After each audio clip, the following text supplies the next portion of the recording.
श्री शिवाय नमस्तु भयम। दोस्तों, जैसा कि आप सभी लोग जानते हैं कि 13 मार्च 2026 यानी शुक्रवार को पड़ रही है चैत्र महीने की कृष्ण पक्ष दशमी तिथि। और दोस्तों, ये वह तिथि है जो चैत्र मास में पड़ने वाली सबसे बड़ी तिथि है, क्योंकि ये शुक्रवार के दिन पड़ रही है और इसका बहुत ही बड़ा और विशेष महत्व होता है। पूज्य गुरुजी ने कहा है कि अगर कभी भी मौका लग जाए और चैत्र महीने की दशमी तिथि शुक्रवार को पड़ जाए तो आप लोगों 11 चावल के दाने का उपाय तो अवश्य ही करना चाहिए। इन दोनों का संयोग बहुत ही कम आता है। इसी के साथ में गुरुजी ने अपने शिव पुराण कथा में बताया है कि इस दिन आपको 11 चावल दाने का उपाय तो आपको अवश्य ही करना चाहिए, क्योंकि ऐसा दिन पूरे साल में सिर्फ एक ही बार आता है। और दोस्तों, आप सभी लोग जानते हो कि शुक्रवार दशमी तिथि का अगर सबसे बड़ा कोई उपाय है तो वो 11 चावल के दाने वाला उपाय है। तो दोस्तों, इस शुक्रवार दशमी तिथि के दिन आप लोगों को इस 11 चावल दाने वाले उपाय को जरूर करना है। बहुत सारे लोग होंगे जिन लोगों ने इस उपाय को ना किया हो, मतलब पूरा साल निकल गया, उन्होंने किसी भी दिन इस 11 चावल के दाने वाले उपाय को ना किया हो। पर दोस्तों, आपके पास एक आखिरी मौका बचा हुआ है, जो कि 13 मार्च शुक्रवार दशमी तिथि के दिन है। तो इस दिन आप लोगों को इस वाले उपाय को जरूर कर लेना है।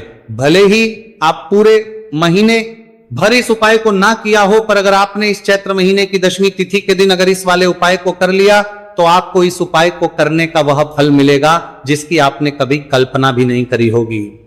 इसीलिए आप लोग इस वाले उपाय को एक बार जरूर कर लेना है, ताकि आप लोगों के हाथ से यह मौका ना जा सके और आपको इस उपाय को करने का फल मिल सके। दोस्तों, यह उपाय पंडित जी ने अपनी अभी की ही श्री शिव महापुराण की कथा में बताया है जी। इस उपाय को आज हम आपको बहुत अच्छे से समझाने वाले हैं। इस वीडियो को देखने बाद इस उपाय को समझने के लिए आपको कोई और वीडियो को देखने की जरूरत नहीं पड़ेगी। तो चलिए दोस्तों, उपाय को शुरू करते हैं। देखिए, ये इस चैत्र महीने के शुक्रवार दशमी तिथि के दिन ये इतना खास होता है, इतना महत्वपूर्ण होता है।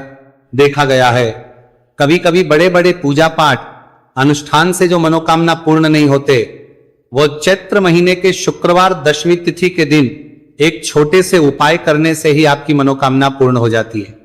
और बहुत सारे लोग इस उपाय को किया भी है और उनको इस उपाय को करने का फल भी जरूर मिला है। अगर आप लोग भी इस उपाय को करना चाहते हैं तो आप इस उपाय को पहले अच्छे से समझ लेना, सुन लेना, उसके बाद करना। आपको इस उपाय का फल जरूर मिलेगा। और इस उपाय को कर लेने से आपके घर में चाहे किसी भी प्रकार की दुहक और समस्या क्यों ना चल रही हो, आपको उसका कारण भी नहीं पता है कि भाई ये समस्या किसका कारण से चल रही है, उसका भी कुछ कारण हो सकता है, जैसे पितृदोष हो सकता है या किसी भी तरह का मंगल दोष भी हो सकता है। तो इस दिन आप लोगों को ये वाला उपाय करेंगे लेना है। ये एक ऐसा उपाय है जिस उपाय को अगर किसी विशेष दिन पर किया जाए तो भाई उस विशेष दिन का जो है वो तो हमें मिलता ही मिलता है, पर हमने उस दिन पर इस उपाय को किया है तो हमें उससे भी बड़ा फल मिलता है और फल बहुत जल्दी मिलता है, क्योंकि आप इस उपाय को बहुत ही बड़े और विशेष पर कर रहे हो। तो चलिए अब उपाय के बारे में बात करते हैं, लेकिन उससे पहले आप लोगों को यह जानना आवश्यक है कि आखिर यह उपाय किस समय करना है, किसको करना है और कैसे करना है। तो चलिए हम आगे आपको वीडियो में एक एक करके बताए देते हैं। लेकिन उससे पहले अगर आप लोग हमारे चैनल पर पहली बार आए हैं या फिर मेरी आवाज आज पहली बार सुन रहे हैं तो हमारे चैनल को सब्सक्राइब जरूर कर लेना और इस वीडियो को करके कमेंट बॉक्स में श्री शिवाय नमस्तु भयम ओम नमः शिवाय जरूर टाइप कर देना। तो दोस्तों, इस 11 चावल के दाने वाले उपाय को हमें इस शुक्रवार दशमी तिथि के दिन कैसे करना है, किसको करना है, किस समय करना है और कहां पर करना है, ये सारे सवालों के जवाब आपको इस वीडियो में मिल जाएंगे। और जो ये वीडियो देखेगा भाई, उसको 11 चावल के दाने वाला उपाय जरूर करना चाहिए, क्योंकि इस दिन एक चावल के दाने का बहुत ही बड़ा और विशेष महत्व होता है। और जब बात आ जाए 11 चावल के दाने की तो ये सोने पर सुहागा वाली बात हो जाती है और ये एक बहुत ही बड़ा उपाय हो जाता है इस शुक्रवार दशमी तिथि का। तो अब दोस्तों, इस 11 चावल के दाने वाले उपाय को आखिर करना किसको है, सबसे पहले हम लोग वो बात जान लेते हैं। तो देखो, घर की जो बड़ी माताएं बहनें होती हैं, उन माताओं बहनों में से कोई भी एक बड़ी माता बहन इस वाले उपाय कर सकती है। और दोस्तों, अगर आप चाहे तो अपने घर में से सभी सदस्यों को भी इस उपाय को करवा सकते हैं। अगर किसी व्यक्ति की खुद की कोई मनोकामना है, खुद की कोई दुख और परेशानी है जो कि वो अपने लिए ही करना चाहता है, इस वाले उपाय को तो वो खुद अपने लिए भी कर सकता है। बाकी अगर कोई घर में से ऐसा है जो कि अपने पूरे घर परिवार की सुख और शांति के लिए यह वाला उपाय करना चाहता है तो भाई वो भी कर सकता है, उसमें भी कोई दिक्कत वाली नहीं है। कहने का मतलब यह है कि इस उपाय को हर एक सदस्य भी कर सकता है और पूरे घर परिवार के सदस्य के लिए घर की बड़ी माताओं बहनों में से कोई एक माता बहन भी कर सकती है। माताएं बहनें अगर घर में उपस्थित ना हो या वह यह वाला उपाय ना कर पा रही हो तो फिर घर का कोई बड़ा सदस्य भी इस 11 चावल के दाने वाले उपाय को कर सकता है, चाहे फिर वो पुरुष ही क्यों ना हो, उसमें कोई भी दिक्कत वाली बात नहीं। अब दोस्तों इस 3 बल के दाने वाले उपाय को हमें करना कहां पर है? हमें इसे शिव जी के मंदिर में जाकर करना है। बहुत सारे लोग प्रश्न करते हैं हर एक उपाय को करते समय क्या हम इस उपाय को घर पर कर सकते हैं? तो इस वाले उपाय को आप घर पर नहीं कर सकते हो। इस वाले उपाय को करने के लिए आपको शिव जी के मंदिर ही जाना पड़ेगा। उसके बाद में दोस्तों जो अगला प्रश्न निकल कर आता है वो ये आता है इस उपाय को लेकर कि आखिर इस उपाय को हमें किस समय करना है, सुबह के समय करना है कि शाम के समय करना है? तो देखो इस वाले उपाय को आप लोग सुबह के समय भी कर सकते हो और शाम के समय प्रदोष काल में भी कर सकते हो। अब अगर आप पूछो कि भाई सब सबसे उत्तम समय कौन सा रहेगा इस 31 चावल के दाने वाले उपाय को करने का, तो हम आपसे बस यही कहेंगे कि इस उपाय को आप सुबह के समय करेंगे तो ज्यादा बेहतर होगा। बाकी अगर प्रदोष काल शाम के समय भी करेंगे तो भी अच्छा होगा, उसमें कोई भी दिक्कत वाली बात नहीं है। तो अब दोस्तों अगली सबसे बड़ी और महत्वपूर्ण बात आती है, वो ये आती है कि सुबह अगर हम उपाय को करेंगे तो हमें कितने बजे से लेकर कितने बजे तक के बीच में करना है, और शाम के समय प्रदोष काल में करेंगे तो हमें कितने बजे से लेकर कितने बजे के बीच में करना है। तो देखो सुबह जितनी जल्दी हो सके आप उपाय को करने की कोशिश करना। बाकी अगर किसी कारणवश लेट भी हो जाओ, ठीक देर भी हो जाए तो 10 या 11 बजे तक भी आप उपाय कर लेना, पर 12 बजे से ज्यादा देरी ना हो, ठीक है, इस बात का ध्यान रखना। उसके बाद में दोस्तों अगर शाम के समय प्रदोष काल की बात करें, प्रदोष काल का जो समय है होता है वह शाम के 6 बजे से शुरू हो जाता है। मतलब शाम के 6 बजे से लेकर 7 बजे के बीच का जो समय होता है यह समय प्रदोष काल का समय होता है। पर अभी जो मौसम चल रहा है इस मौसम में जो है शाम बहुत देरी से होती है, तो आप इस उपाय को 7 या 8 बजे के बीच में भी कर सकते हो। मतलब शाम के 6 बजे से 8 बजे के बीच में आप कभी भी इस वाले उपाय को कर सकते हो, उसमें कोई भी दिक्कत वाली बात नहीं है। अब दोस्तों यहां पर इस उपाय को लेकर एक और सबसे बड़ी बात यह निकल कर आती है कि इस 11 चावल के दानों को हमें लेना कहां से होता है और हमें इस उपाय को करने के साथ में क्या और कुछ भी सामग्री ऐसी होती है जो शिवजी के मंदिर लेकर जानी पड़ रहती है। तो देखो यहां पर हम आपको बता दें, सबसे पहले आप लोग ये जान लो कि ये जो 3 चावल के दाने वाला उपाय है, सिर्फ और सिर्फ आप उपाय की सामग्री लेकर कभी भी शिवजी के मंदिर मत जाना, क्योंकि हमें भगवान के सामने यह नहीं दर्शा है कि अगर हम भगवान शिवजी के मंदिर आए हैं तो अपने फायदे के लिए आए हैं। तो इसलिए जो भी पूजन सामग्री है, उपाय सामग्री है, 11 चावल के दाने, इसके साथ में आपको पूजन सामग्री भी जरूर लेकर जाना है। देखो अगर सुबह के समय उपाय कर रहे हो तो सीधी सी बात है 1 लोटा जल तो आप लेकर जाओगे ही जाओगे। वही 1 लोटा जल अगर मिट्टी का जल हो तो बहुत अच्छा रहेगा। मिट्टी का जल कैसे बना आता है इसके लिए हमने पहले से बहुत सारी वीडियोस बना दी है आपके पास। इस दिन एक आखिरी मौका रहेगा, मिट्टी का जल शिव जी पर चढ़ने का और उपाय को करने का बहुत बड़ा आपको इस दिन फल मिलेगा। तो इसीलिए इस दिन हो सके तो भाई मिट्टी का जल चढ़ाना तो अपने साथ में कम से कम 1 लोटा जल तो आपको लेकर जाना ही जाना है। अगर मिट्टी का जल नहीं है तो घर का जल भी आप इस्तेमाल कर सकते हो।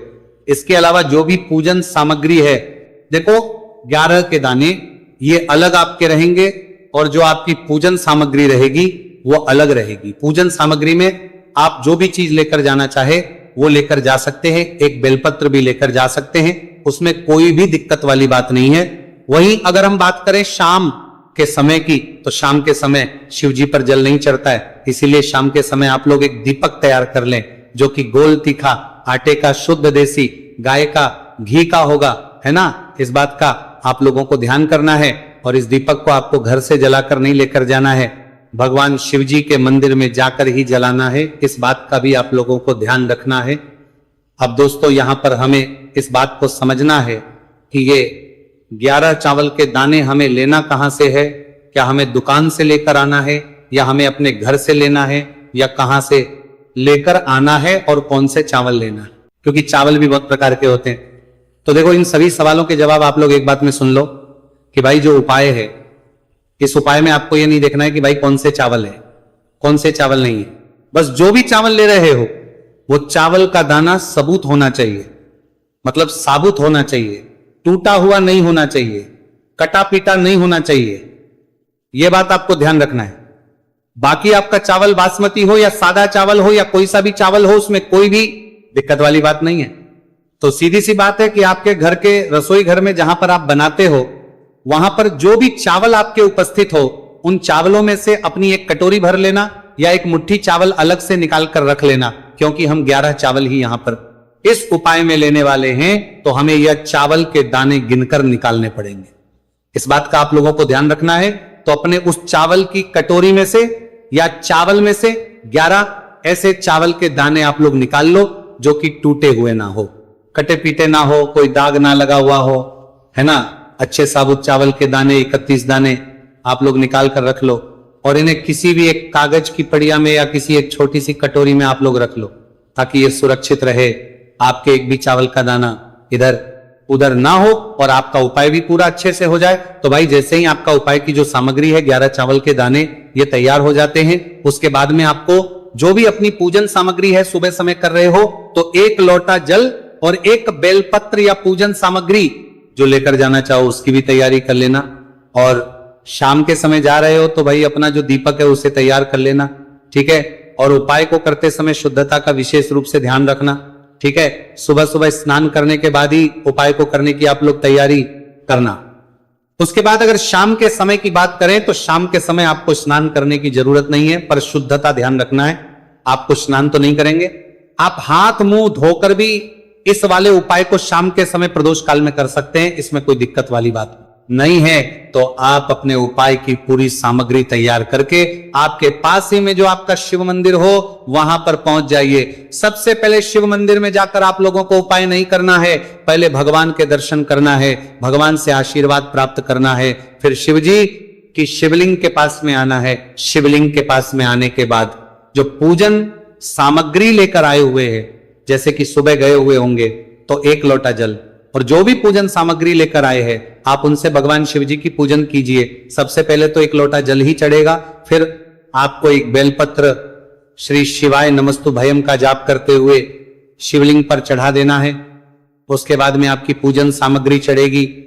उसके बाद में अगर दोस्तों शाम के समय अगर आप इस उपाय को कर रहे हो तो अपने साथ कम से कम एक जो दीपक है गोल बाती का, जो आप अपने साथ में लेकर गए हो, उस दीपक को मंदिर में जाकर अपनी माचिस से जलाना है और उस दीपक को शिवलिंग के पास में रखना है, ठीक है। इस दीपक को रखने के बाद ही आप लोगों को अपना ये वाला उपाय शुरू करना है और दीपक को ज्यादा पास में मत रखना, वैसे भी गर्मी पड़ रही है, भगवान शिव जी को आंच नहीं लगनी चाहिए, है ना। तो भाई जैसे ही आपकी पूजा अर्चना हो जाती है, आप भगवान शिव जी को प्रसन्न कर लेते हैं, उसके बाद शिवलिंग के पास ही में आप कहीं पर बैठ जाइए सामने, या आसपास जिस जगह पर आपको बैठना हो वहां पर बैठ जाइए और अपने वो 11 चावल के दाने अपने सामने निकाल कर रख लीजिए, क्योंकि अब यहां पर उपाय को यहां पर करने की आपको तैयारी करना है। और इस तरीके से जब आप उपाय करेंगे, पूजन सामग्री करने के बाद, पूजन अर्चना करने के बाद, तो आपको उपाय का फल बहुत जल्दी और बहुत होकर मिलेगा। तो अपने चावल के अपने सामने निकाल कर रख लेना। और ये जो उपाय है ये आपकी सीधे हाथ की हथेली से होगा, इसलिए इस बात का भी विशेष रूप से ध्यान रखना है। तो सीधे हाथ की हथेली का प्रयोग करके ही आप लोग अपना इस वाले उपाय को करना। अपने सामने जो भी आपके कागज की पुड़िया है उसको खोलकर रख लो, या कटोरी है तो भाई उसे अपने सामने रख लो और अपने वो 11